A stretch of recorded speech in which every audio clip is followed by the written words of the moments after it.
ठाणे महापालिकेच्या पाणीपुरवठा विभागाची यंदाची पाणीपट्टी वसुली ही अनेक प्रश्न निर्माण करणारी ठरली आहे. चालू आर्थिक वर्षातील पहिल्या 10 महिन्यात सुमारे 84 कोटी रुपयांची वसुली झाली असली तरी मागील वर्षीच्या तुलनेत जवळपास 14 कोटी रुपयांची घट ही चिंतेची बाब आहे. विशेष म्हणजे यंदा वसुलीचे उद्दिष्ट 250 कोटींवर नेण्यात आले असताना ही घसरण प्रशासनाच्या कार्यक्षमतेवर प्रश्नचिन्ह उभे करते. वसुली कमी का झाली हा पहिला आणि महत्त्वाचा प्रश्न आहे. नागरिकांकडून पाणीपट्टी भरण्याबाबत उदासीनता आहे का, की प्रशासनाने प्रभावी पाठपुरावा केला नाही हे तपासणे गरजेचे आहे. थकबाकीदारांवर कठोर कारवाईचे इशारे दिले जात असले तरी त्याची अंमलबजावणी प्रत्यक्षात कितपत होते याबाबत शंका आहे.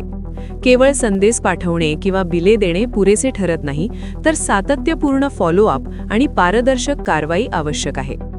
दुसरा मुद्दा म्हणजे पाणी नेमकी कुठे मुरते. गळती, अनधिकृत नळजोड, मोजमापातील त्रुटी आणि औद्योगिक वापरातील गैरव्यवहार यामुळे महापालिकेचे मोठे आर्थिक नुकसान होत असल्याची चर्चा आहे. जर पुरवठाच अचूक मोजला जात नसेल तर वसुली वाढण्याची अपेक्षा कशी ठेवायची. पाणी ही जीवनावश्यक सेवा आहे, पण ती आर्थिक शिस्तीशिवाय चालू शकत नाही. प्रशासनाने केवळ उद्दिष्टे जाहीर न करता प्रत्यक्ष व्यवस्थापन सुधारण्यावर भर द्यावा. अन्यथा वाढती उद्दिष्टे आणि घटती वसुली यातील दरी अधिकच रुंदावत जाईल आणि त्याचा फटका अखेरीस प्रामाणिक करदात्यांनाच बसेल.